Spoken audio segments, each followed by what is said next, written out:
প্রথম সিজনে কিন্তু মাছ ধরতে গিয়ে এই মাছগুলো সংগ্রহ করেছে দাদা ভাইরা, সব কিন্তু জাবা ভেটকি। এই মাছগুলো এখন চলে যাবে ক্যানিং। মাছগুলো কিন্তু অনেকটা দূরে যাবে, এই জন্য কিন্তু বরফ দিয়ে নিয়ে যাওয়া হচ্ছে মাছগুলো। এই জাবা ভেটকি মাছের দামটা কিন্তু সবচেয়ে বেশি। এই মাছের যে পটকা, যেটাকে কাপসা বলা হয়, সেই পটকার জন্য।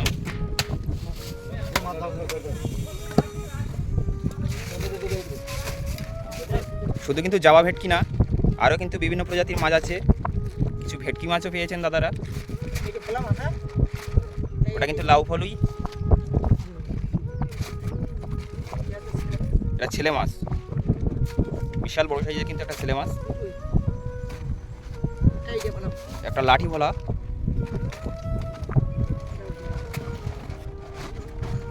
তো ভিডিওটি আপনাদের কেমন লাগলো অবশ্যই কমেন্টের মাধ্যমে জানাবেন।